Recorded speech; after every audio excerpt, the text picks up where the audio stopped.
Hello, everybody, and welcome to One Day Today. This is episode 77. Thank you all for joining us. So here we are, February 2021. I was thinking the other day, as I often do, kind of how I experience the world and how I experience myself, since starting this nonprofit and this movement, and really what opens up when we focus on the beauty in the world, even when there's chaos and there's pandemic. And it's like life is kind of like a garden. Whatever we water is what shows up. And the space we hold here and what we focus on here is the beauty and the just the amazing, beautiful people who are contributing to that conversation, contributing to that watering of the beauty in the world, and the people who are helpers, the people who are lifting us all up.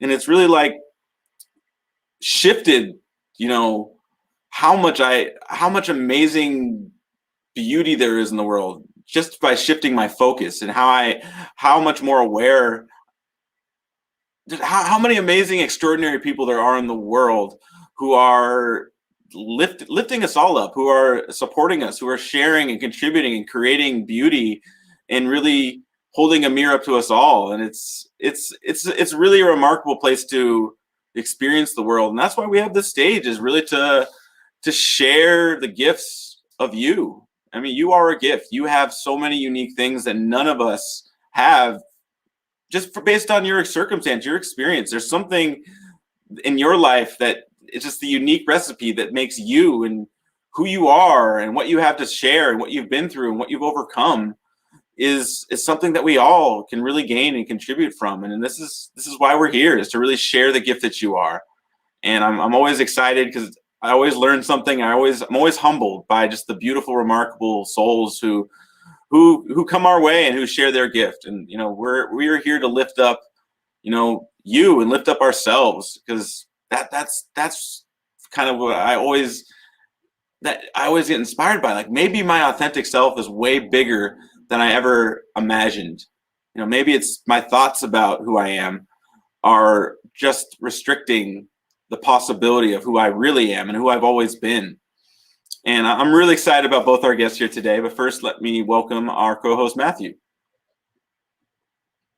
Matthew, how's Hawaii, brother? Beautiful as always, man. Absolutely beautiful. I I can't imagine a more sacred place that I could be right now. Hmm. This is fabulous. What you just said though, like the maybe I'm bigger than I ever thought I ever imagined. Hmm. That reminds me, I was. This is back when I was in Peru for a while, and I was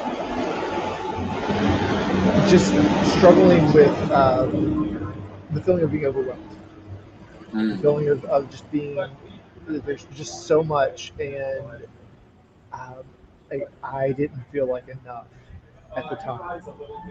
And I was sitting with it. I remember like having this vision where I started out really small, and I was standing in this valley, and then as I watched it, like the I was in, like this body now, it just kept growing and growing and growing and growing, and eventually it got so big that like one step I was stepping over the valley, and then it just kept going, and like one step and I was stepping over the entire planet, and it just kept going and going and going, and it, the feeling that came with it was just one of this immense power of calm and certain peace and gratitude. And I feel like for that moment, I experienced a percentage of the totality of what I actually am. Hmm. Like it was like that didn't even feel like it was the whole thing. Like that still felt like it was just a small portion of what I am. And that feeling of overwhelm just like it was nothing in the it didn't even matter anymore. Um, and I've played with that feeling ever since. And like anytime that I start to feel like I can't do something, I fall back into that vision. Like I just let myself fall back into that space of just hugeness. Mhm. I don't even know where that came from, like what is relevant about it right now. But like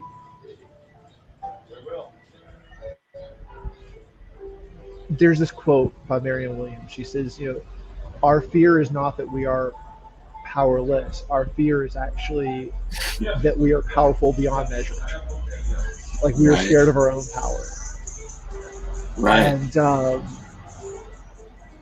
like just I feel like having a taste of that, like I was talking about that, like the if you keep your thoughts small, if you keep your beliefs small, that you can't, that you are not enough, or whatever's going on.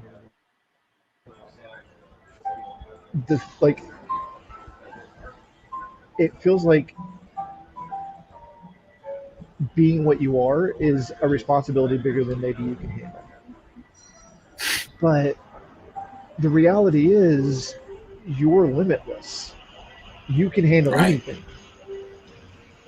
Right. Right. It's profound, and it's like the fact that our thoughts are what limit us to who we are. You know, and I mean, I spent most of my life, you know, in avoiding what I perceived as failure, you know, wearing masks to try to get people to accept me and to feel like I belong, because of that story that I don't belong, that I created, that I sought evidence to prove that. And, you know, it's like I created this identity and saw myself as small, when in reality it was just my fears, and the things that were restricting me were really the thoughts about myself.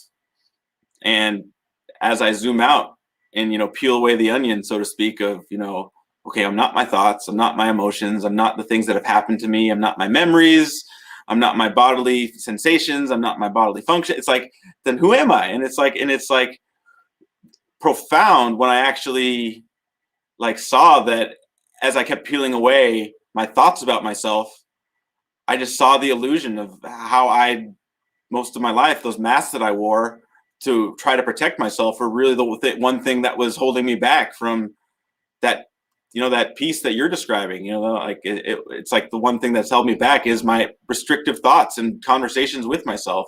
And it's like, but then the opposite's also true. You know, when we actually recognize who we are, as you know, and how powerful our word is, and how powerful we are in every handshake or fist, smirk, smile, or frown, every promise we make, kept or broken, how the impact of that, you know, ricochets and ripples the entire universe. And it's like, when we recognize that in every moment, it's like, and then we show up in community and actually lift one another with what we have to share. It's like, that gives me the chills about what's possible for humanity when we're actually there. You know, it's exciting to even think about. Yeah, it's a rare day when I quote the Bible, but when two or more gather in my name, Mm, like that exponential power of working together. I mhm. just I love that because I've seen that so much in my life. And just like I mean, even just working with you and do it one day, like when you and I.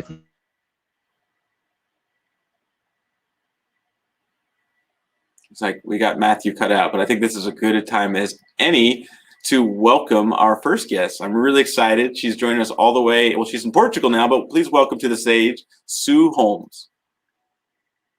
Hi, Sue. Thank you for being with us. Hi, Abraham. Thank you for having me. Oh, we're so excited to have you. We had a really great conversation this last week, and I'm just gonna, if you're ready, I'm gonna jump right to it. Does that sound good? You ready? All right, Sue, the stage is yours. Now, here's the funny thing. There's honey in the sting. In the heart of the wreckage, there's treasure therein.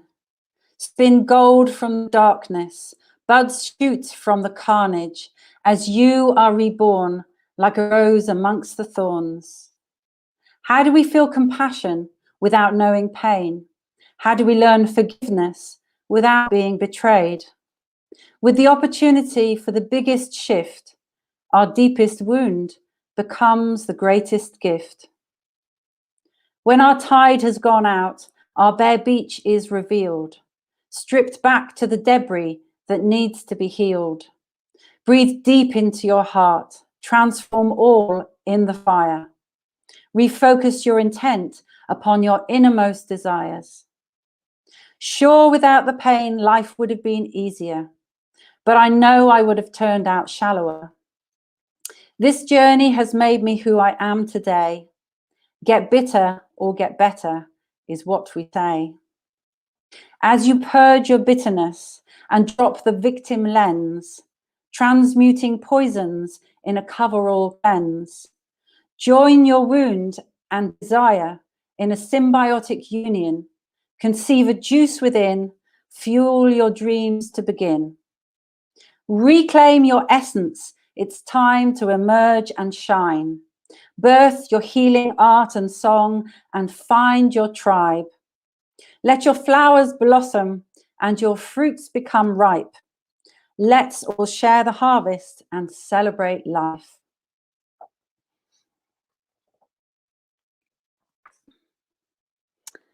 So my name is Sue Holmes, and that is the lyrics from a song that I wrote called Honey in the Sting.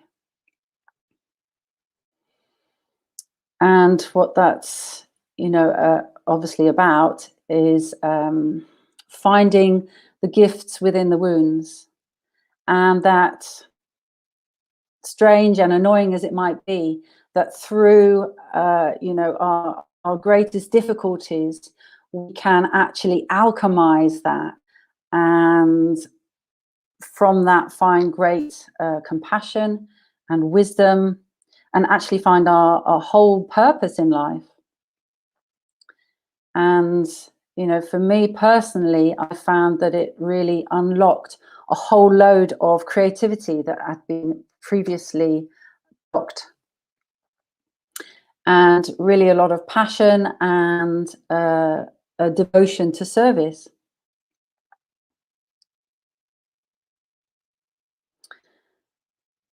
So how do we get from A to B, from the place where we're just in the wounds to the place where we can be kind of blessing it and grateful and seeing how it's all meant to be, and feeling in a place of even gratitude for it all. So I'd say it's a journey, certainly been my experience, and that's what I see and hear from most other people. I've been a healer since 1995, so that's quite a few years of witnessing healing sessions with thousands of people, and now as a teacher, passing that on to the people who come on my courses. It's really beautiful to see how people, as they're learning, they're also going through the healing process, becoming more and more of their true selves. And that's really how my process went as well. So to begin with, I suppose we come to a point where we acknowledge that there is some kind of pain, trauma, or baggage, or issues, patterns that need addressing. And then it's looking for methods, looking for places where we can go, places where we feel safe enough to be vulnerable and to open up and to be able to share what's going on. Because just like Aaron and Matthew were saying beforehand, I can recognize now, looking back at the different kind of masks that I was wearing in the world of, and we kind of learn that behavior. How do we cope? How do we get on with life? when we're, you know, carrying around a lot of stuff. And also that sense of having a kind of wall of protection around us, but then that actually just blocks us from experiencing life, and blocks out love and all kinds of opportunities and experiences. I know that there's lots of times in life that I kind of, you know, said no to things that just because of my fears and the issues that I was carrying at the time. And yes, I was blessed, I guess, that I was still able to have a lot of fun, to go on some amazing adventures and travels, and to spend time with lots of different tribal communities. And, you know, I learned an awful lot on those travels. But I really had to eventually really stop and go within to do the healing journey, and to really get the transformation within myself. And for me, the main way that I've worked on that with shamanic healing and energy healing. So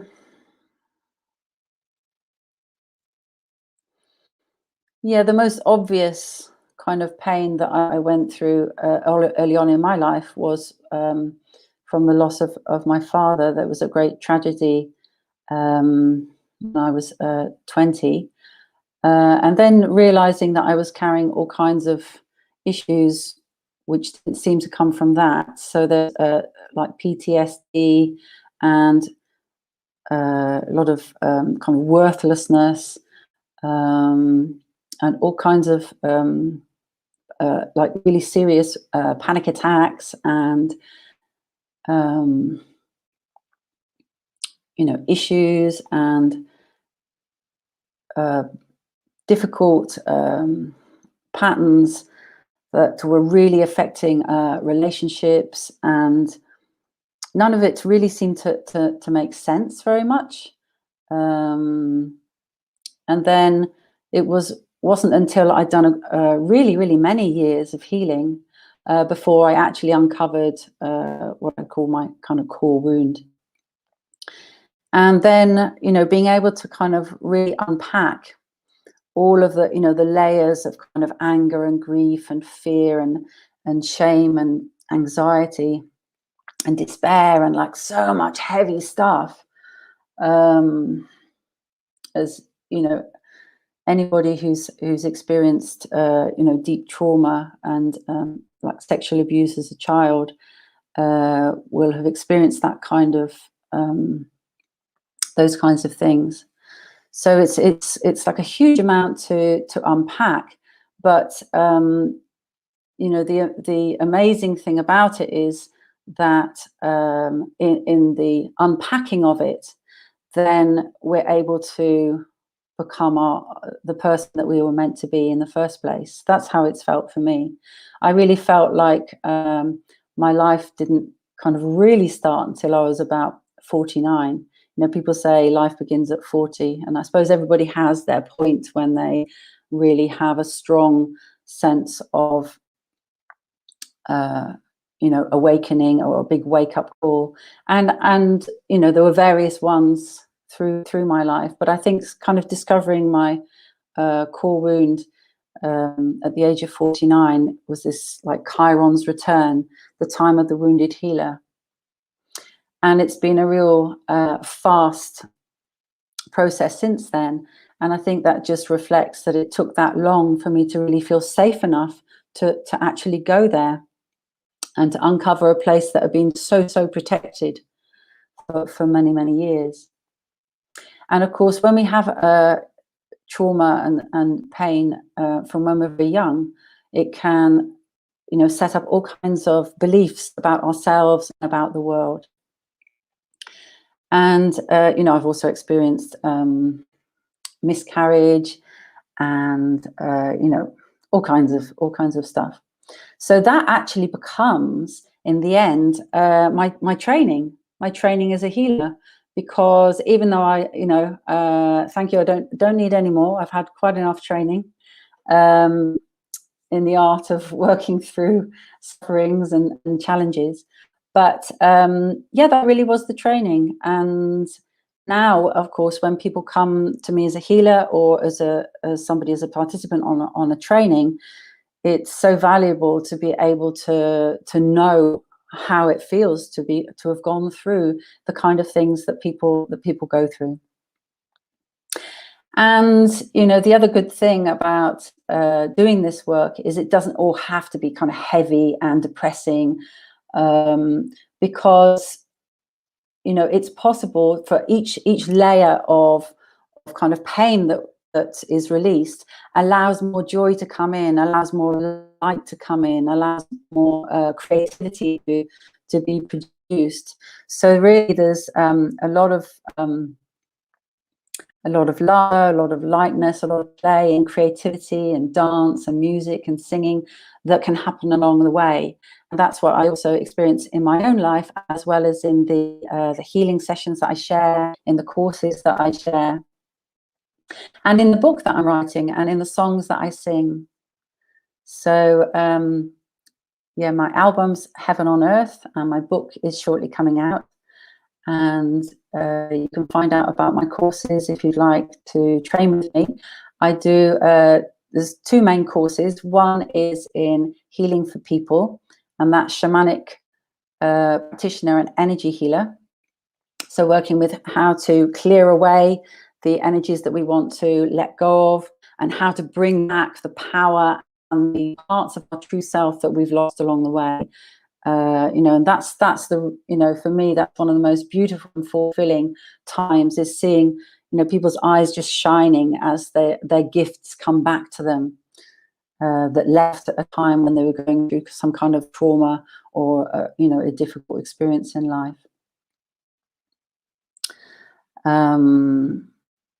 Yeah, and then the other course that I run is shamanic space clearing and geomancy, which is all about how to heal our homes, the places where we work, and the land.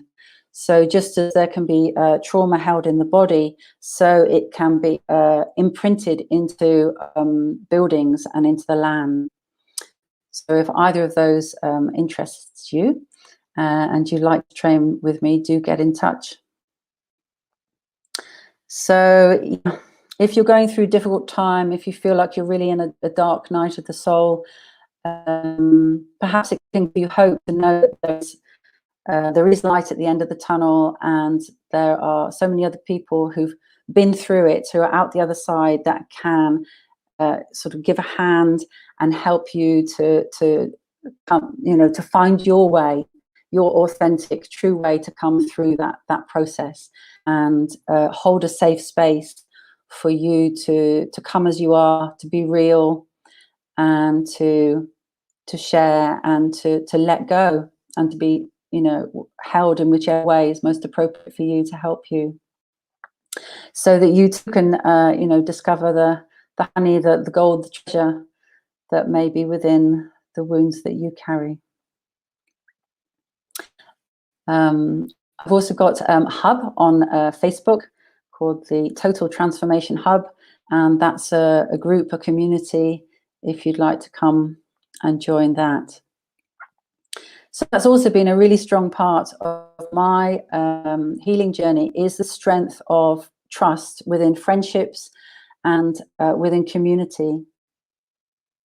And I've also found it, important to be, careful and discerning of who you do trust and open up with, because sometimes when we have experienced things like abuse, carrying different kinds of trauma, then we can be a bit of a magnet for kind of narcissistic personalities who can be wanting to exploit and manipulate people who are vulnerable. So that is also something to take care of.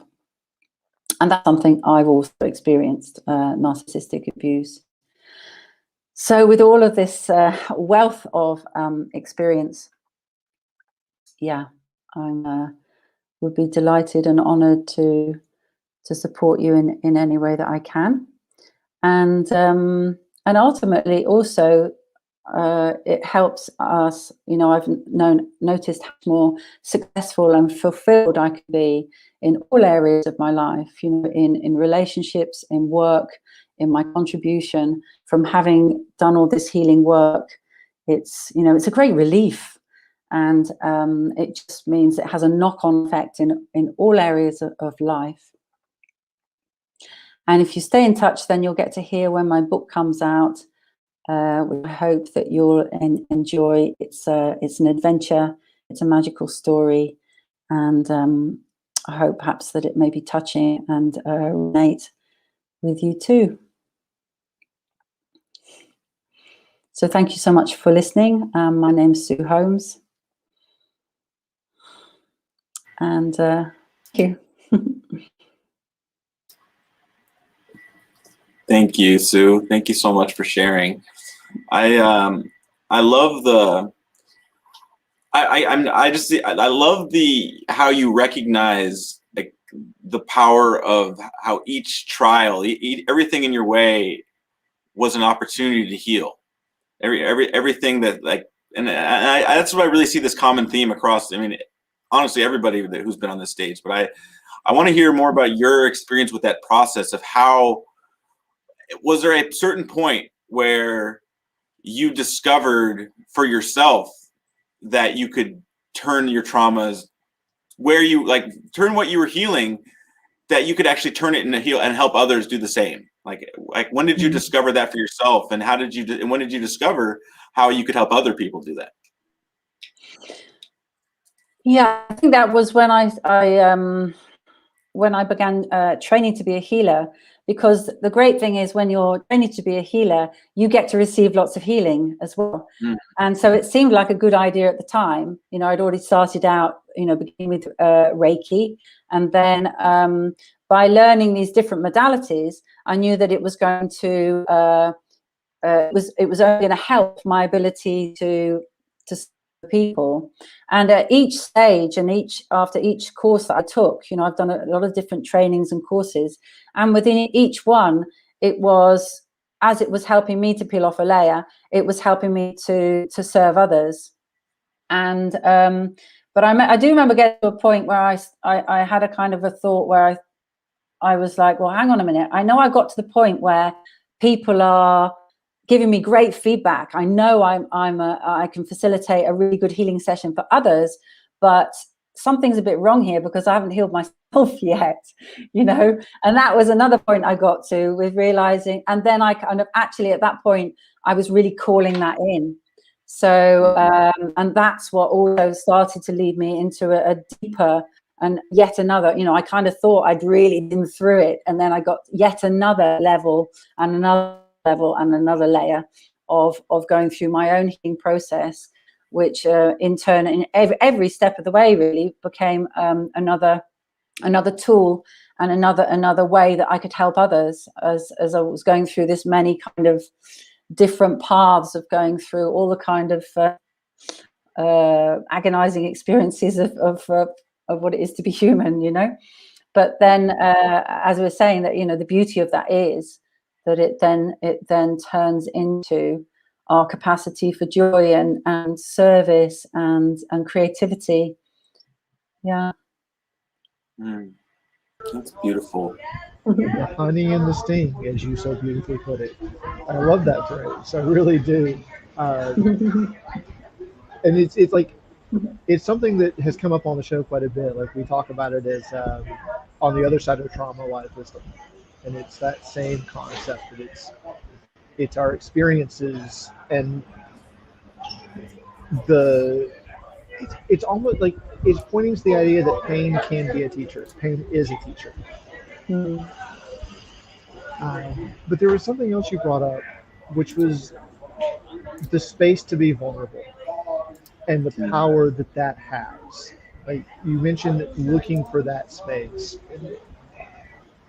That's something that really resonates with me. Like, I don't find many spaces in this world where that is encouraged, where vulnerability and non-judgment are core to the space.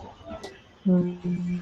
And I was wondering if you would talk a bit more about what that was like for you, like this, like discovering the power of being vulnerable.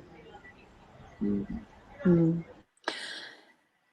Well, you know, for me, I come from a life of, you know, to some people, they'd probably be quite surprised to hear that I was carrying, you know, I remember talking to some people and they go, oh, you don't come across like you're insecure, you know. And that's because on the surface of it, you know, I rode a motorbike, I drove big trucks, I'd kind of traveled around the world on my own. I used to be a tree surgeon. I'd done lots of things that could come across quite, you know, strong on the outside. But of course, in that kind of roughy, tufty world, I was not allowing out much of my vulnerability. And so that was also a huge relief to me when I became a healer and I could actually soften into becoming more vulnerable.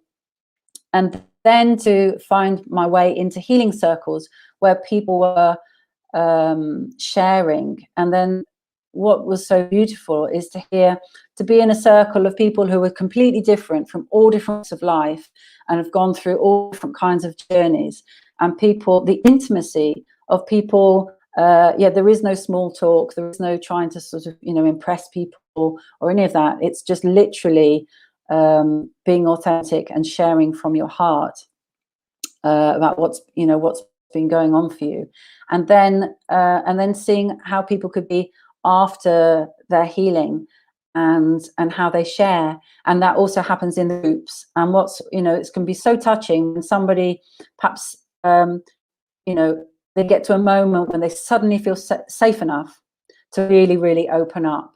And that's just, you know, one of the most beautiful, sacred things, really. And just everybody just holding space for that, not trying to comfort them, not interrupting them, just giving them presence. And as you said, not judgmental, just holding space, giving them that compassionate presence for somebody just to share. And also to be able to celebrate with each other as we unpack a wound and we find some kind of healing and something that has a meaning for us, and then we can actually celebrate together, you know. And in my groups and in my healing sessions, you know, I think it's really it's something that's very beautiful, and it comes with practice, I think, as a kind of art of being able to flow between those moments where people need silence, people need to be able to share something incredibly vulnerable or difficult to share, and just be held in that. And then next minute, on some music, let's all lighten up, have a boogie, and have a laugh, you know, and it's all kind of part of it. And gather around the fire and sit together, you know, under the stars. Let's make prayers together. And there are all different ways that encourage us to have that sense of community, that sense of tribe. And I think that the longer or the closer the groups can be, then the more people would open up, and it just helps others. You know, it's like, that's why quite often I'll share first, because I want to say, hey, even though perhaps if I'm holding the space, I'm still going to share exactly what's been going on for me. And then that gives other people permission, and people think, oh, okay, we can be this honest, can we? We can really share this stuff, you know? And because it's like that question, you know, how are you? And you kind of think, okay, which version do you want? You know, the short version, the polite version, or the kind of really giving you, really, really sharing, you know? So, yeah. Exactly. Oh man, the celebration aspect is something that I don't hear a lot of in this kind of talk. Because it does, like, it feels like that experience deserves celebration to me. It's asking for celebration. Like the moment where I share openly and then am heard without judgment, it feels like a weight. Like, it just feels like a relief. A weight has just been lifted off. And that feels like it deserves celebration. And I love that you brought that into it. Yeah, absolutely. And that's part of the healing. It's part of the healing, you know, and like, because otherwise it can all just get too heavy and we can start just resonating too much with the stuff we want to let go of, you know. And you know, if you've been working with either with deep traumas or working with the shadow stuff and the stuff that can be really painful and really difficult to share, and it's like, okay, now come on, let's, you know, but doing it as it flows naturally, come into a place of celebration. And just like in a shamanic healing, you have the extraction, you know, going through the extraction and the, you know, the purge, the release of the dark and the heavy and then the difficult energies. Then we need to fill up that space with light, with joy, with love, with creativity, with fun, you know. So it's just a natural part of the healing process. I really feel that, and I, you know, it just so makes sense to me, and it's very important. And I think that you know, I like that sometimes with people when I'm doing healings with them, people can get a little wallowing in it. We can all do that. We can all kind of wallow in our wounds, and it's like, come on, let's not, you know, are you sure you're not milking it? You know, it's something I'll say to people sometimes, and it's like, you know, just like, come on, let's have a laugh. Let's laugh at ourselves and the kind of the craziness of life and the stuff we have to go through, you know. Yeah, that's powerful, and I love what you're saying, and I mean, for me, it was interesting about vulnerability for me was it felt, before I was ever found courage to really be vulnerable, it felt so counterintuitive. You know, if it's like, oh, if I share the things that have hurt me in the past, people are going to think worse of me. They're going to think I'm weird. It's like, so I like, it's like this trap, but it's like, and that's kind of the irony of it, is the power in vulnerability comes from really separating yourself from whatever happened. It's just like, it's, and I would love for you to share about, you know, have you ever, well, on the other side of, you know, when I was avoiding, it's like the exhaustion from the lack of vulnerability comes from resistance to be, and it's like, and it seems so counterintuitive. It's really, do you have any thoughts on that, on like resistance to that internal, like, what do you say to people who struggle with being vulnerable? Yeah, well, I suppose it's something that we've learned in a way, like you're saying, to protect ourselves, and so it's been something that's a coping mechanism, and you know, and I recognize that in myself still sometimes, you know, and it's just, I think it's allowing different people. It takes people a certain amount of time, and people will come around in their own time, you know, when they're ready. And as a healer, as a teacher, we can do what we can to kind of help people to feel safer.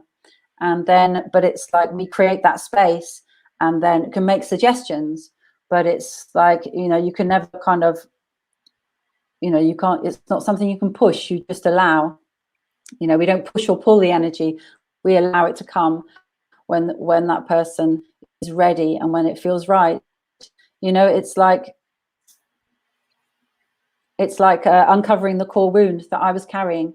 It could only come out when I actually was in the right moment, in the right space, and felt safe enough. And it's like that sort of everything kind of conspired to come together on a summer solstice, actually, and with a certain group of people in a certain time when I actually felt safe enough. And then that process came up. And so sometimes it's you know, we can think, you know, why didn't it come up earlier? I'd done all kinds of different healing work on myself and initiations and things. Why didn't it come out sooner? But, you know, life is more mysterious than we can, you know, try to make it happen at a certain time. So sometimes it's just a matter of trusting. Really, you know, I guess if people have resistance, it's just seeing, how can we help that person to feel safe? Sometimes asking them that, you know, and perhaps pointing it out and saying, okay, I'm sensing a bit of resistance right now. You know, what's going on for you? And, you know, is there something that would help you to feel more to safer to you know, and see what happens. I mean, you can see it in people's body language. People's body language, you know, very much can express, can kind of show that that's what's going on for people. Sometimes, it might be, all kinds of things, like having a really nice, a strong black blanket wrapped quite strongly around somebody gives a sense of holding, and that can help. That's something that used to help me when I used to have panic attacks.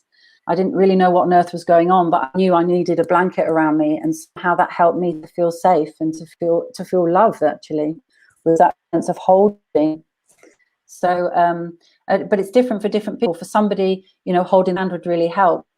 For somebody else, they don't want to be touched, you know. So it's always a matter of like being very, very sensitive to that individual, and knowing that, you know, particularly if someone's experienced some kind of trauma, you know, it really needs to come from them. But also things, I'd just like to add that, you know, things like resistance and, you know, any of the traumas that we're carrying and the shadow stuff is such a massive drain on people's vitality and their energy.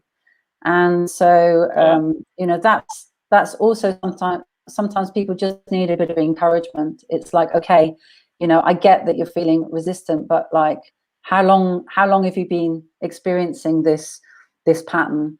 And, you know, are you ready to go for it now? You know, are you ready to see if this is going to help this time?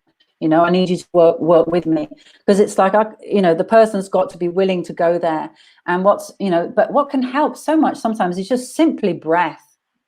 You know, it's just very, you know, just lie down, surrender, breathe.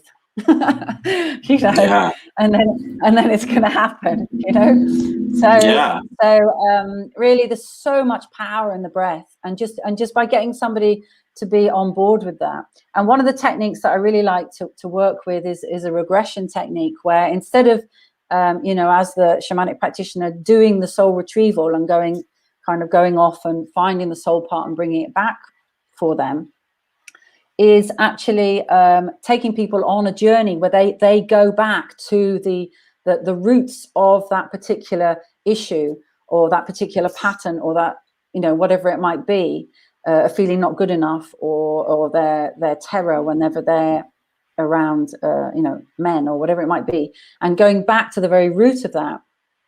And then they, for themselves, find, you know, they discover their own wisdom. They just, you know, it's like, and their body gives them the signals and their truth. So it's like they discover their own soul retrieval, and that's incredibly empowering for people, you know, particularly anybody who's had a kind of been in a victim place, right? You know, absolutely. And that's one of the, you know, the biggest things I've noticed for myself and in others is like how the victim kind of, you know, that's what's in the song, the victim lens, you know, how it can creep up, even though we might think we're not like that. But, you know, it keeps sneaking in, you know, another aspect of kind of victimhood, and kind of being quite vigilant with that. And it, you know, kind of really breaking through any kind of victim story, taking responsibility, and really, you know, it's very, very important. Guilty. You know, the victim chair is very comfortable. It's really, I mean, what you're saying is like, when we're ready is what I really heard. It's like, when we are ready to really breathe and accept the present moment and really take responsibility, that we have a choice in how this is going to go. And it's like it's like it's so easy to be a victim. Like I say that not because I say I know, but just because just from experience, like it's so easy and comfortable to be in the victim chair, to avoid responsibility from, you know, like what Matthew was saying, to avoid responsibility, to be afraid of my own power. You know, it's like when we're in the victim chair, it's so much easier to avoid. And it's like when we're ready, we find that courage to actually face that fear that feels like it's the end of the world. And it's like on the other side of that is the most beautiful thing, you know, and what opens up. And I feel like we all have that valley to face. Sue, thank you so much for sharing with us your story, your wisdom, and your insight. We're going to check back within you a little bit. We're going to, in a moment, welcome our second guest, and we'll bring you back in. But just thank you so much, Sue, for being with us. I really honor and just thank you for being here. Thank you so much, Abraham Matthews. Thank you. Thank you again. Welcome. Thank you, Sue Holmes. And thank you all for tuning in with us. I want to take a real quick opportunity to just invite you to share your story. Share what have you experienced in your life that, like, what fears, how did you find the courage to overcome, what was holding you back, no matter what you've gone through, whether it was a trauma, whether it was a tragedy, whether it was something that felt like the end of the world, that there was no way out, but you still found a way out, and you found a way, you found yourself in that process. And we want to hear, we want you to share what you've experienced that allowed you to discover who you truly are. And this is really an open invitation to really share from your heart. And this is our mission here at One Day, is bringing you and me and communities together in joyous celebration, unifying humanity in our diversity to create a better world for us all. Now I'm gonna welcome our second guest in just one moment. But first, I want to share a song with you. It just felt relevant, and it kept on popping in my head, so I'm going to share it. This is an old spiritual song by Mississippi John Hurt. This is called "You Gotta Walk That Lonesome Valley." So I'm going to share this right here.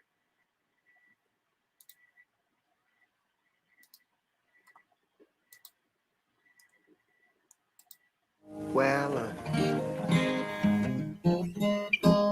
this is a religious song, and it's so true. It's true. And I always like to play religious songs, especially when you know the truth. This is, you got to walk that lonesome valley. Yes. You got to walk it for yourself. Can't nobody walk it for you. This valley, I guess you know what valley I'm talking about. Can't nobody walk it for you. You got to walk it for yourself. That's right.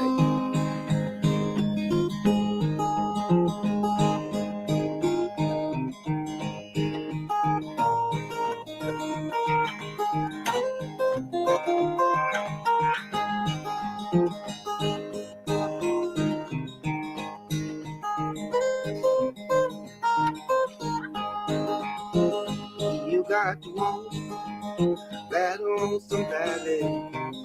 Well, you got to walk it for yourself. Ain't nobody here can walk it for you. You got to walk the red valley for yourself. My mother had to walk that lonesome valley. Well, she had to walk it for herself. It's nobody here could walk it for her. Yeah, she had to walk the red valley for herself. Oh yeah, she got to walk that lonesome valley. Well, you got to walk it for yourself. It's nobody here can walk it for you. You got to walk. My father had to walk that lonesome valley. He had to walk it for himself. It's nobody here can walk it for him. He had to walk. Oh, Jesus had to walk that lonesome valley. He had to walk it for himself. It's nobody here could walk it for him. He had to walk that valley for himself.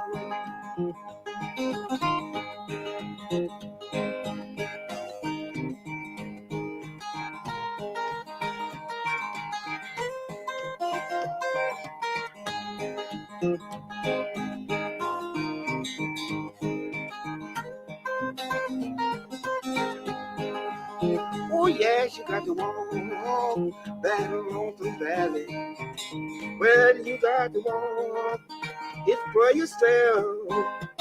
It's nobody here can walk it for you. You got to walk the red valley for yourself.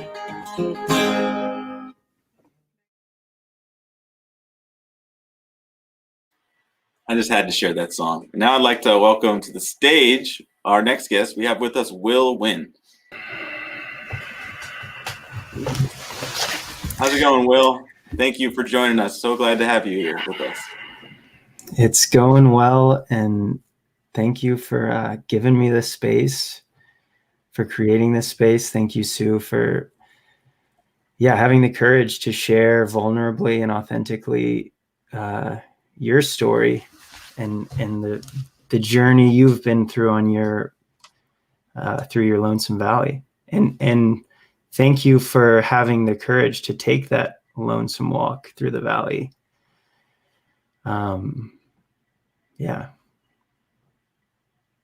Thank you, Wil. I wanna let you have your time now. So without further ado, everybody, Wil Wynne, the stage is yours.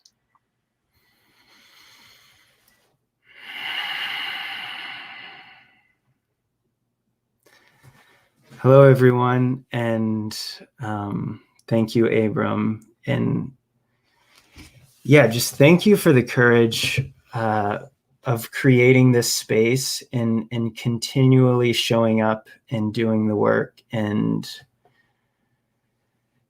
creating this space for all of these souls to come in and share, their essence with the world. And it's really interesting to hear all the different themes. Just, Matthew, you said that there's always themes. And when you said that quote from Marianne Williamson, like our deepest fear is not that we are inadequate. Our deepest fear is that we are powerful beyond measure. It is our light, not our darkness, that most frightens us. It's so synchronistic that you shared that, because earlier today, I actually watched a clip from some movie on YouTube of them sharing that quote, and it gave me like full body chills. And then I went on to send that to 2 different people, and just to hear you bring that up is just such a reminder to me that, there is some greater intelligence, there is some higher power that is doing the work, and it just gives me permission to lean back into the seat of my soul and trust in that process. And so just with this space, I would like to share the story of my awakening. And it really, truly is just a story. And I like to make that point because and Sue sort of touched on this, like our story is not who we are. My story is not who I am. And I like to remind myself of that. Like this is a story, not that means anything about who I am, but simply as a reflection or as a story to maybe spark something over there with whoever's listening. And so I think what happens when we have that distinction, when we have that realization that I am not this story, it actually gives us the freedom to tell the story in a way that allows others to heal. And it's just like what Sue was speaking to of once we go into the wound and do the hard, scary, dark work of facing our traumas, we're then liberated to offer that wound as the healing for someone else. And so this story really starts with my previous self. I was in college at Louisiana State University. I was in a fraternity, living in the fraternity house. It was my sophomore year. And, if you had asked me how I was doing, I would have said, I'm doing good. How are you doing? And I would have meant that, although you may not have been convinced, and I wasn't convinced, but I was trying to convince myself that I was okay. when really I wasn't. I was terribly lonely. I was anxious. I felt like an outsider. And I mean, I just remember laying in my bed. You know, I shared a room with someone else. I had a top bunk, and just laying in that top bunk and listening to, you know, the music and the partying that my roommates or the people in the rooms next door were doing, and just feeling so alone and so just out of alignment, unsure, yet convincing myself that, you know, this is just what life is. And then one day something shifted, and it was truly, you know, just grace, truly, you know, the universe giving me this breadcrumb, this experience that, you know, I didn't do, but I was driving home to Georgia one day, and I was hungover. It was like after a night of partying, and I wanted an audiobook to listen to. It was an 8-hour drive, and so I pulled out my phone and pulled up Audible, and was just kind of in a hurry, and saw somewhere on the top charts this book called The Power of Now. And so I downloaded it real quick, got in my car, plugged it into the staticky stereo, and listened to the author Eckhart Tolle, who I had never heard of. I had no idea what the book was about. I just kind of liked the name of it.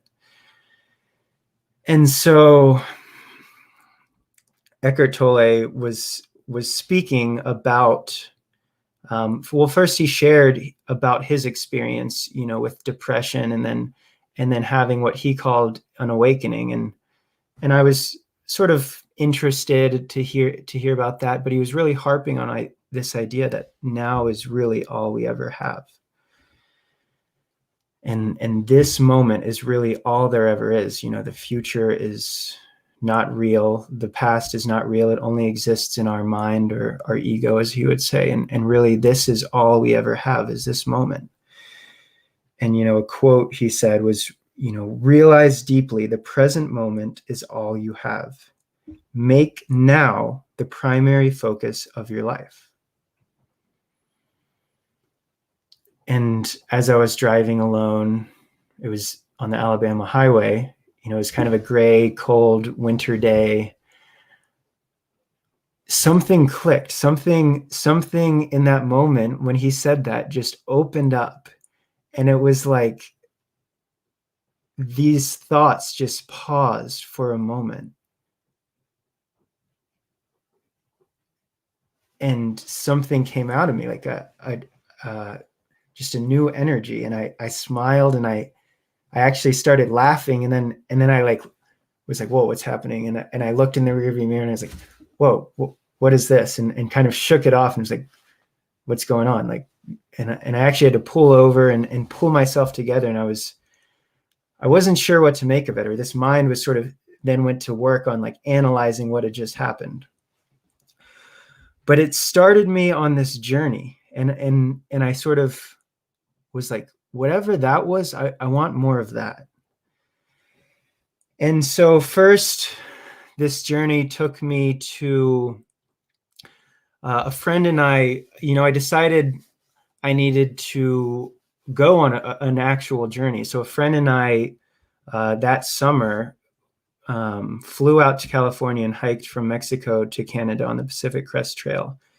And you know, I read a lot. I was reading some transcendentalism and had always resonated with that. And, you know, the quote that sort of represents, I think, that journey for me on the Pacific Crest Trail, that external journey through the wilderness, was when Thoreau says, "I went to the woods because I wished to live deliberately, to front only the essential facts of life and see if I could not learn what it had to teach, and not when I came to die discovered that I had not lived."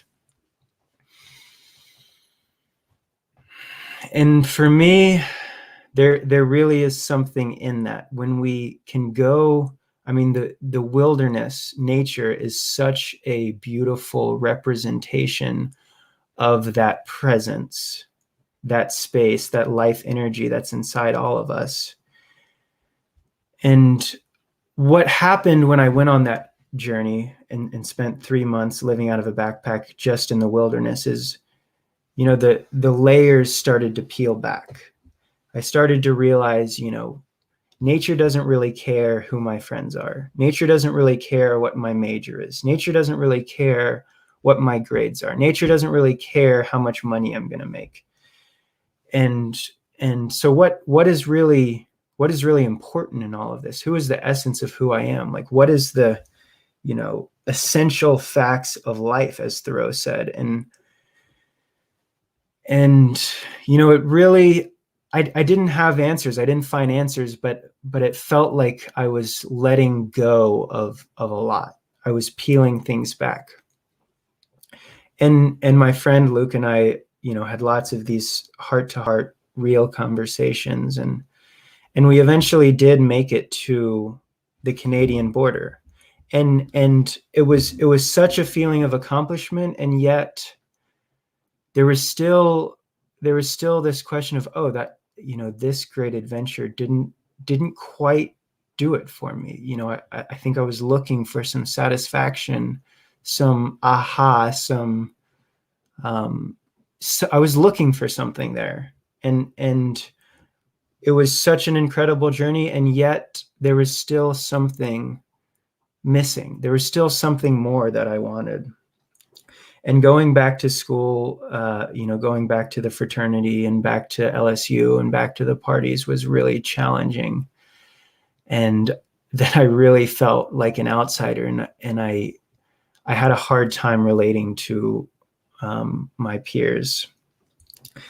And I ended up taking that next semester off to go. I just had to get quiet. I had to spend some time alone and just get back to nature, back to do a little bit more digging. And so I spent a semester living at this cabin, actually, alone in the woods where I live now. And during that time, I did a 10-day silent meditation retreat, because I started to realize that thing that I'm looking for, the thing that I was looking for in school and in people and in parties and in external validation, you know, wasn't there. And then I was looking for it in this great wilderness adventure, and it wasn't there. So I started to realize, like, this thing that I'm looking for has got to be within me. It's got to be inside me. And so I went on this 10-day silent meditation retreat, and I sat in silence and meditated and meditated and meditated and did all the techniques and everything. And on the 6th day, I was sitting on this bamboo floor. There was people around me. My eyes were closed.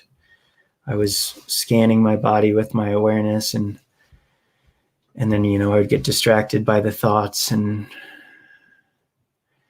then this thought came in of, like, you know, I would get frustrated with myself of, like, you know, I got to get there. I got to get there. I got to get there. Like, you know, I got to keep doing this so that I can find that thing that I'm looking for. And then I realized that thing that I'm looking for is this. And that voice inside of me that's always trying to get it in something else, including the meditation, is the very thing that's taking me away from what I'm looking for. And suddenly there was just stillness. And when I opened my eyes, everything looked different. And this energy, like, it was this incredible new way of seeing the world and feeling this body and all of the sensations of being here, being alive, and just experiencing life. And this experience lasted for several days. And then, you know, the mind came in and was like, oh my God, is this enlightenment? Like, what is this? What's happening to me? And then I was like, oh no, how am I going to operate in the world in this weird existential high? Like, are people going to recognize me? And, you know, as the mind does, it started chewing on that experience. And, you know, since that experience, I'm still integrating it. And what it brings me back to is, again, that this is just a story, and that these words do not really touch who I am. And when I sort of release into that presence, this moment, and allow the story to no longer define me, there's freedom and there's power. And from this space, I have the power to offer the opportunity for others to step into this space and to see myself, see this presence in others, and realize the miracle of existence, experience the miracle of this existence. And so here's an invitation to all of you to just allow the mind to stop for a moment and realize the miracle of what's going on here, and allow yourself to be just that.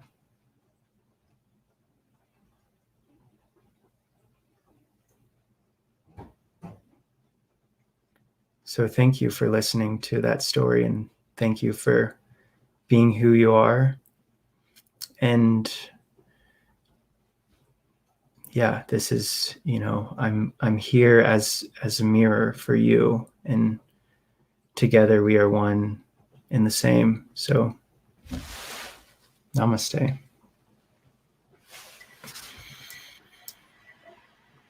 Wow. Thank you so much, Will. That was so powerful. Your presence is, contagious. Like just as you breathe, I could, it's refreshing. Like, it makes me want to be in the woods too. Like I can see why you're in the woods. Like it's so powerful. And I had a very similar experience with The Power of Now and Eckhart Tolle. And I can absolutely appreciate that. So, I'd love to hear, it's amazing that you follow that intuition of that deeper calling of, like, you had that experience in that first taste, and you're like, how do I get back there? Like, how do I get back to me? And it's like, what would you say was was there a turning point? I mean, because I know when you said, like, it was like in your searching when you realized that was was it like in your searching that you discovered that it wasn't the searching that you needed to do, or like what changed, or what opened up that clicked, like from where you are now and from your own experience of yourself, like what clicked? Yeah, I think it's what you just said is there was that experience during that meditation retreat where I realized my meditation was just another attempt to get somewhere other than here. And my practice had become just the mind trying to find something other than this through these practices. And when I saw that, it just dissolved. And in that, here became available. Yeah. That's amazing. Like, that you can actually, it's amazing that you followed that intuition and that went on that it sounds like quite an adventure, that trail from Mexico to Canada. How long did that take? That sounds like quite a hike. I know that's a whole story in and of itself. It took 89 days, and that was booking it. And yeah, that feels like, exactly what I needed to experience at that stage in my evolution. And yeah, it really does feel like there was, a higher power guiding me, and I couldn't have planned it any better than how it happened. And it was just like, that was just like the next piece of this bigger journey. Yeah. That's beautiful, because it opened up your intuition, like kind of opened up this exploration that you followed, and it's like in that searching, you found that you were already there, but it took the searching for you to realize that you were that. So I can so appreciate that, because that's our mind does that, and I most of my life, I mean, even now, my mind will still sneak back in without me realizing it. Absolutely. Like, so I can absolutely appreciate that. Yeah, and it really was like that realization of, oh, I've been here the whole time. I've never not been here. I just keep thinking myself out of here. I totally get that. Once we realize there is nowhere to go and nothing to do, life happens. I was with you that entire journey. That was beautiful. I don't know that I've ever felt that experience of mind blown so viscerally from hearing someone else's story. And that, like, that's it. Like, to me, like, it's those moments when the realization is so profound that the mind has no response, and it just falls silent. And then in that silence is the experience of what we really are. And the other thing that comes with that for me, and I get the feeling you experienced this too, is once we step into that realness of silence, of nothingness, of nowness, there's a second realization that seems to happen, which is each and every moment exists independent of itself. And that at any moment we can recreate everything in our experience simply by holding the intention to be something else.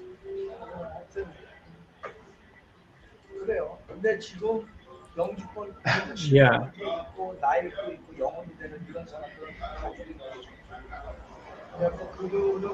What is present for you in this moment right now?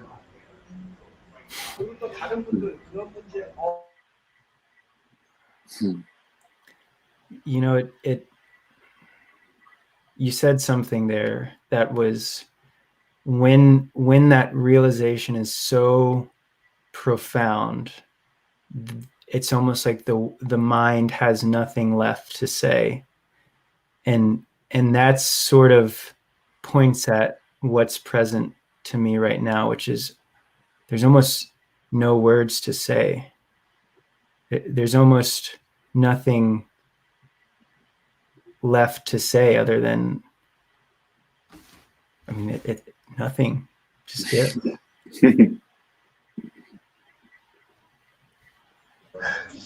Exactly.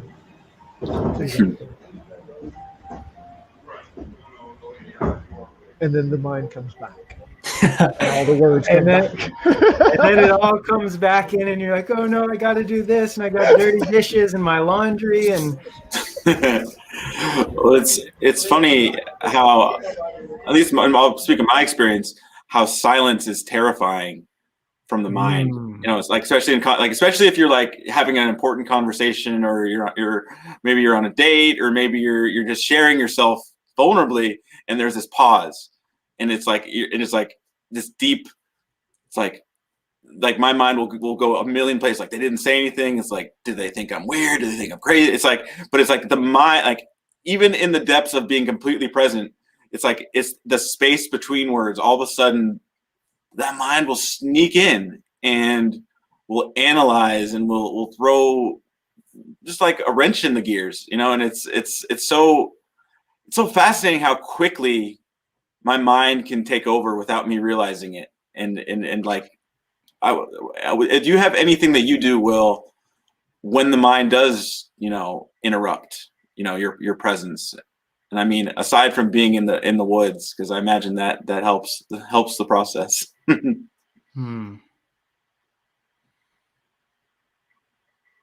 Well, Will's mind has all these different techniques that it does to take me back to here. And ultimately there, it is the silence. It is just the silence that is the access to here. And, I think the mind can sharpen itself through practices. The mind can even perhaps quiet itself through practices, but it ultimately always comes to a dead end. It comes to a point where there's just the paradox of like, there's nowhere else to go. And then there's nothing left to do. No meditation technique, no breathing practice, nothing but sort of that surrender, that disillusion. Yeah. There is a distinction in that I have found that Matthew has found helpful. And that is, there is a difference between surrender and giving up. Like, when this conversation comes up with a lot of people, what many of them have fallen back on is like, well, I don't want to give up. I don't want to give up. Like, I'm giving up on life, and I'm giving up on me, and I'm giving up on, and it's not giving up. Giving up implies, like, the context that most people carry with it is, then I'm just not trying anymore, and then what's the point? I might as well just kill myself. And why even be here anymore? Instead, it is surrendering to. Like, you're not giving up something, you're surrendering to that which is bigger than you. The silence, the divine. Yeah. And from my experience, I in many ways thought I was giving everything up. Like, I was like, screw my education. I don't even, like, I've got to get to the source of this. Like, and I actually left that semester thinking I might not ever come back. I would be okay giving that up. And in hindsight, I realized, I did go back and finish my education, but I realized there almost does have to be like a willingness to surrender, to give up. And yet, like you said, it's really not giving up anything. And in fact, what in hindsight, in giving up, I like got everything and more back in such a beautiful way. And yeah, there's another paradox there of like, you give up in a way, you surrender in a way, you surrender everything, and yet it all comes back to you, twofold. And that for me, like, I thought I was giving up my education. I thought I was giving up my career path. I thought I was going to be giving up money and women. And I found that after I sort of surrendered and let go a little bit, all of those things became incredibly, there was an ease to being in relationships. Learning became easier. Money, even like making money is now like, there's not so much stickiness and resistance around it. It's like, I have services that I want to offer the world. In exchange for those, people pay me. And there's a paradox there that's really fascinating to me. Absolutely. I want to bring Sue back in and add Sue back into the conversation. Welcome back, Sue. Thank you. Thank you, Will. Yeah, I want to give you an opportunity for you to connect about each other's shares. I appreciate you both sharing, and there was so much wisdom in both of your shares. But I want to open up the floor for any thoughts or any inquiries that came from what was shared. Yeah, thank you, Will. Thank you for sharing your story. And I also really resonated with the Power of Now, Eckhart Tolle book. I remember reading that. I've read it something like 8 times. You know, and each time it's all got underlined bits all over the place. And I've actually, I really enjoy when I do a detox. Sometimes I'll do a detox and do it at home, and you know, with home colonics and stuff like that. And I find that a really good time to like read it again. It's like as part of the clearing process, you know. But I gave it to lots of people as a present. I kind of was like really, you know, probably more than any other book, you know, or it's up there with the top ones. That's really, really touched me.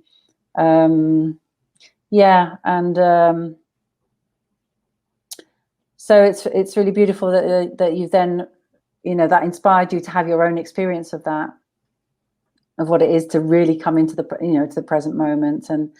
And yeah, I also resonate with that kind of going off on adventures. That's something that, you know, I've done in life. And yeah, to be out in nature is a really good opportunity to find a way to sort of let everything else drop away. And as you're saying, you know, being in silence. There's sometimes I have found, as particularly the first time I did a silent retreat, I think my mind was noisier than ever, you know, because it's actually by being in that silence, I become aware of like, oh my God, what's going on in here? You know, whereas if we're just normally just chatting, it's just like, you don't notice it, you know, but in the silence, suddenly it became acutely aware of how much was going on and all the annoying songs that would come into my head and things like that. But also, yeah, I mean, I find sometimes that by, you know, using sound actually as well, you know, sounding just helps me to kind of like let go of any of the story of like you're saying, of who I am, what I am, and all that kind of thing. And something I do kind of in the shower in the mornings is just go into and in my meditation, I do a walking meditation and free sounding, and that kind of helps me. So sometimes I can be in stillness, particularly in nature, and sometimes it's actually moving and making sound that helps me to kind of let go of all of the busyness and just come to that really that empty place of kind of pure existence or potential or whatever you know, however you might describe it. But yeah, and it's beautiful to see, you know, the kind of how peaceful you seem, and how you're saying how much ease it's brought to all different parts of your life, because you might sort of, you know, you could kind of go off into the woods and live in a hut and then find, oh my God, I can't handle going back into life, you know, again, because that becomes much more challenging. And I remember, you know, someone sharing with me that they'd spent some time living in a cave for about 6 years in the Himalayas, and then they just got really good at living in a cave and actually found, because it's, you know, yeah, you know, at first that would be amazing to live in a cave and meditate, you know, every day, but then to in isolation, but then you become really good at that, and it's actually much more challenging to come back into normal world and be amongst other people and still carry on having that sense to be in that meditative state, to hold that peace with you, you know, and that becomes, you know, it's like people say, if ever you think you're enlightened, go and spend a week with your family, you know? You know, all the around being around the people and the places really press our buttons, you know. So that's also the next level next level of seeing how we can bring that beautiful space we can find, how we can take that, and you know, and that's why at this time, the corona situation, there's all kinds of, you know, really intense things going on, and I think, you know, I kind of feel grateful for that I've done, and see other people who've done some kind of, you know, meditation work and healing work, because it helps us to kind of actually be in a challenging situation without going into a, you know, kind of freak out so much, you know. So it's all very good training for life. Yeah, absolutely. What you were just saying, Sue, about, you know, being in a cave reminded me of something Matthew said a while ago. It was talking about the concept of the enlightened asshole. Is anyone could be in a cave by themselves and just be enlightened and alone by themselves. But yeah, but I love that spend a week with your family after that. See how that goes. I love that. But it's like, and that's what's beautiful, that like you are sharing your gift, you are sharing your awakening, your story, and that's what matters. It's like, when we keep it to ourselves, it's like really the irony of finding ourselves, and this is my opinion, is that it's in how we can help others. Mm-hmm. And that's like in the most fulfilling mm-hmm. self that I can be is when I'm using who I am truly to support others. And it's counterintuitive, because it's like the greatest joy and fulfillment for myself is how you can uniquely empower and support others and contribute to others. And it's like, it's beautiful to, no, I guess words can't describe that. And it's like mm-hmm. nothing has been more fulfilling than if I were alone in a cave, just feeling great about how enlightened I am. Mm-hmm. Yeah, I think that old like paradigm of the, yogi sitting in the cave is like over, and the modern day spiritual leaders are the ones who are willing to go back into the middle of the chaos and in the middle of all the noise and really serve and make a difference. And that's what I see, one day that's what I see this as a way to serve the medicine that I think our society is needing now more than ever. And like you said, Sue, like there's nothing more valuable in such a time of in a time of so much uncertainty than that internal freedom, that sort of intimate relationship with the unknown. We're all in this together. We're all doing the work of serving humanity by helping them discover who they are. And it's an honor to be in y'all's presence and to be on the same team in this.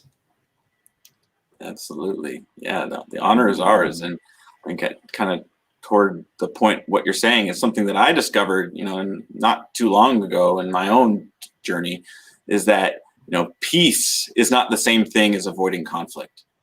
I feel like that's a big misconception when you say like I'm committed to peace. It's like, oh, that means you're just gonna, when somebody like somebody is punching other people, you're just gonna like run and you're gonna just be. It's like peace is a state, an internal state, and I feel the path to peace, like in the greater sense in the external world, is bringing that inner peace to the most chaotic, distressing mm-hmm. situations. And that's exactly what the process you're describing, Will. It's like mm-hmm. if there's conflict, I'm just run the other direction because I don't want to have conflict. Yeah, it's like support peace. It's like just like Sue's message of like, we have to go into the wounds, into the trauma, into the hurt, into the pain, and work through that to really find peace and find healing. And just same thing on the collective scale. Like we've got to go into the parts of the world where there's conflict and friction and bring healing to those spaces to really have a world that works. Yeah, and also like, it always strikes me that people can, the kind of the anti this, anti that kind of movements is like, if we're kind of fighting to end war, then obviously that's a contradiction because as we're fighting, we're creating more war. And so and that's why the work that we do on ourselves can be so powerful and beneficial, because we're actually changing the kind of the group consciousness, because every time we manage to truly authentically release some of our own inner struggles and the fighting within ourselves and the aggression or the anger or hatred or resentment or whatever we might be carrying, then then that's actually really the work of creating more peace, because we're all joined up. We all, we'll say, the kind of existence experiencing it.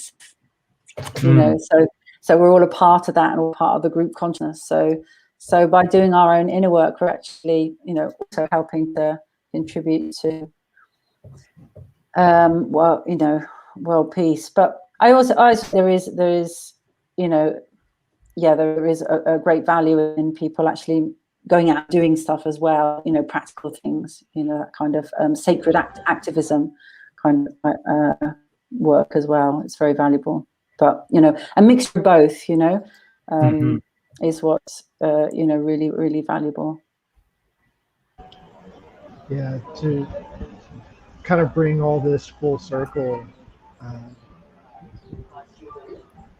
what you were saying in your story, Will, about basically becoming an invitation into this experience of your fullness, of our fullness. I get the feeling that as long as humanity wants to learn from violence, we're going to learn from violence. Like, violence will be present. And to me, that's okay. That is an opportunity this world provides, is to learn from that.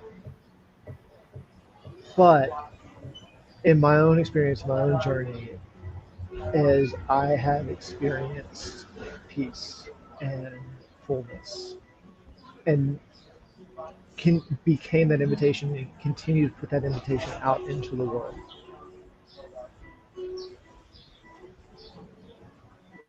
It's an invitation not just to experience that peace, but to become a different type of lesson. A lesson from joy, not fear. From love, not hate.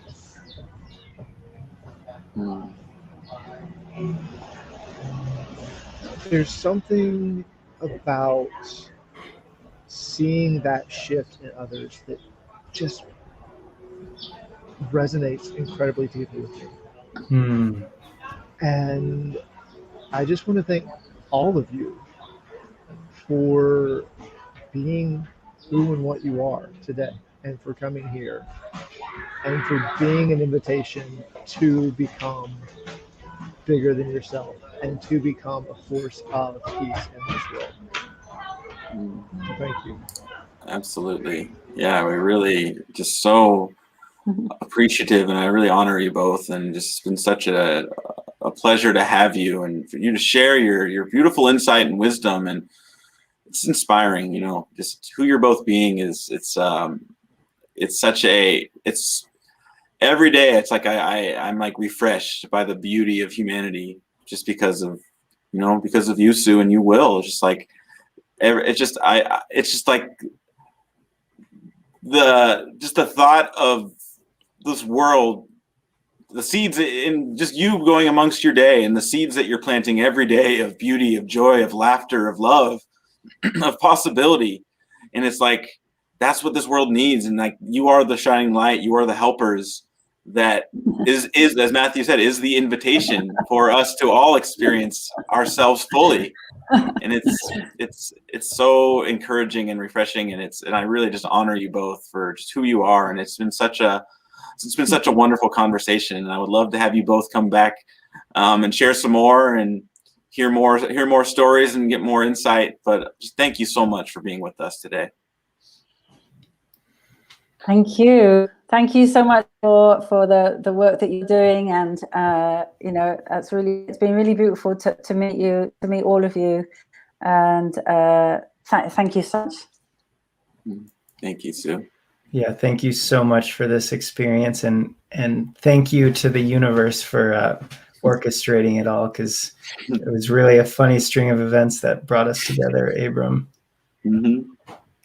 I love it. There's no accidents. It's all happening for a reason, and I'm just excited to see what tomorrow will look like with who we're being today, and and I'm excited to continue this conversation and to see the world we can create together, what's possible, because it's only growing, and there's just so much exciting things in this new paradigm of who we can be and who we can choose to be, and not be who we're not, be who we are.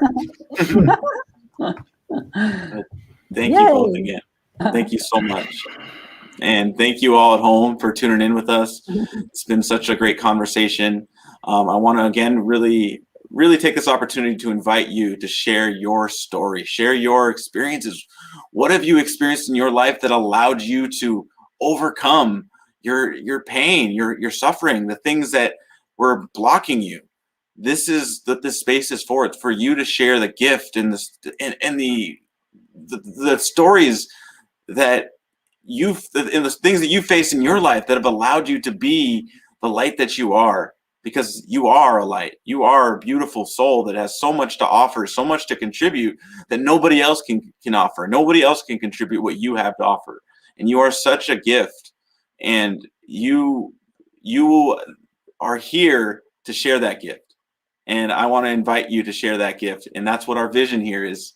It's humanity rising in a connected world, with each person's unique contributions being valued and magnified through a higher level of collaboration, producing unprecedented new realms of possibility. That's why we're here, one story at a time, one share at a time. And I just want to say thank you again to Wil and Sue for being our guests. Thank you at home for tuning in, and we will see you all next week. I love you all. Be safe, be well, and as always, one day is today.